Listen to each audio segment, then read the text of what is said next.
দেওয়া আছে left side is equal root over কি আছে বলো তো sec a প্লাস 1 আর sec a মাইনাস 1 এই root over sec a plus 1 sec a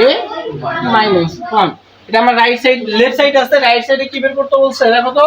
cot a plus cosec a এখন এর আগে দেখো 19 নম্বর অঙ্কটা আছে আমরা কইছিল তাই না 19 নম্বরটা কি করছিলাম বলো তো রুট ওভার লব যা ছিল তাই না sec a প্লাস 1 আর নিচে ছিল কি sec a মাইনাস 1 তারপরে যেটা করবা গুণ এই দুইটাতে কি নিবা গুণ নিবা নেওয়ার পর হরের বিপরীত চিহ্ন দ্বারা উভয় পক্ষকে গুণ করবা হরের বিপরীত চিহ্ন দ্বারা এটা আসলে হরের আসলে প্লাস মাইনাস চিহ্ন এর বিপরীত চিহ্ন কি প্লাস তাহলে এই প্লাস দ্বারা উভয় পক্ষকে গুণ করো sec a প্লাস 1 আর নিচে আসো sec a প্লাস 1 তাহলে কি করলাম আমরা হরের বিপরীত চিহ্ন দ্বারা উভয় পক্ষকে গুণ করলাম তাহলে আরেকটা কথা এখানে বলতে পারো তাহলে যে sec a প্লাস 1 দ্বারা কি করলাম আমরা বলো তো গুণ করলাম উভয় পক্ষকে এই গুণ করে পাই তাই না গুণ করে পাই তাহলে দেখো এখন কি করা যায় এই রুট ওভার মানটা থাকলো এখানে থাকার পর এটা গুণন আছে আমরা গুণ করে দেই এই দেখো sec a plus 1 sec a plus 1 গুণ করলে আমরা কি পাবো বলো তো একই রাশি sec a প্লাস 1 তার উপরে হোল স্কয়ার তাই না তার উপরে স্কয়ার সম্পূর্ণটার উপরে কারণ এই একটা রাশি গুণ করলে সম্পূর্ণটা পেয়েছি তার উপরে স্কয়ার a স্কয়ার তো কি sec এর উপরে আছে প্লাস 1 এর উপরেও আছে তারপরে দেখো নিচে কি পাইতেছো একটা আমরা সূত্র এবং অনুসিদ্ধান্ত হয়ে গেছে a plus b into a minus b মানে a square minus b square অনুসিদ্ধান্ত a plus b into a minus b অথবা যদি আমি তোমাকে গুণ করতে বলতে বলি তাহলে sec আর sec গুণ করলে আমরা কি পাবো sec স্কয়ারে plus a minus a 1 okay 1 পাই গেছে এইটুকু তারপর নিচে লাইনটুকু কি করা যায় দেখো তো এই রুটটা শুধু কি লবের সাথে আছে না শুধু হরের সাথে আছে দুইটার সাথে আছে এই রুটটা লবের সাথেও গুণ করে মানে রুট ওভার আছে হরের সাথেও রুট ওভার আছে তাহলে আমরা আলাদা করে দেই দেখো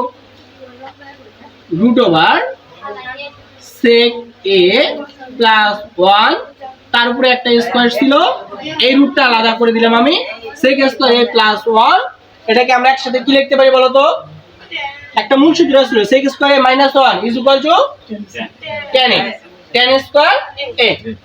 তোর প্রশ্ন কিন্তু পড়ো নাই tan স্কয়ার a পাইছো না a স্কয়ার রুট কি করা যায় a স্কয়ার রুট কি করা যায় কাটা যায় আর শুধু কি থাকে বলো তো sec a প্লাস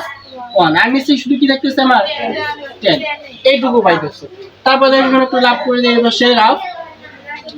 এই মানটা সরাসরি পাইছো এই মানটা সরাসরি পাওয়ার পর দেখো তো sec a প্লাস 1 তার নিচে ভাগ আছে কি আমার বলো তো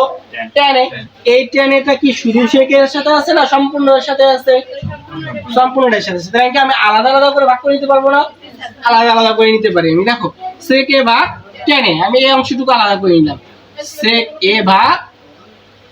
tan a তারপর কি আছে এখানে প্লাস এই প্লাসটা দিবেন তারপর কি করবেন 1 ছিল এই 1 দেন তারপর কি আছে বলেন তো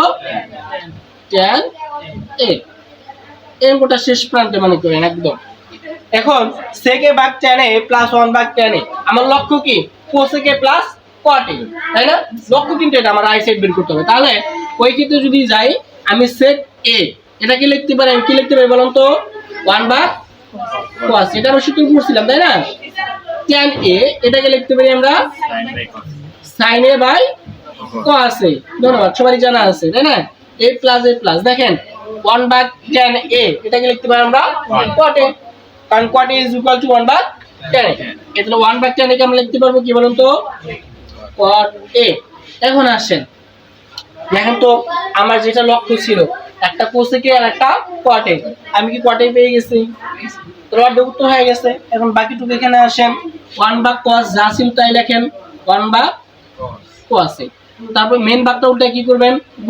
গুণন করলে কি হবে বলুন তো এই নিচের ভগ্নাংশটা লব হবে হর আর হর হবে লব এই দেখেন এই হরটা লব হয়ে যাচ্ছে তাহলে cos a উপরে আসবে আর নিচে কি আসছে sin a cos a R cos a কি করা যায় এই পাশে কি ছিল cot a তাই না এই দেখেন এখন এই cos আর cos যদি বাদ দেন, এখানে উপরে কি থাকতেছে 1 আর নিচে sin, আর এই পাশে কি থাকতেছে cot এ। এখন 1/sin কে আমরা কি লিখতে পারি? sin এর বিপরীত হচ্ছে cosec, হ্যাঁ sin এর বিপরীত cosec, এই ক্ষেত্রে আমরা লিখতে পারি cosec a plus cot a। আর আমার তো লক্ষ্যই এটা cosec a plus cot a, তাহলে অতএব লেফট সাইড ইজ ইকুয়াল আমরা কি লিখতে পারি? এটা কি হবে? প্রমাণিত। ঠিক আছে।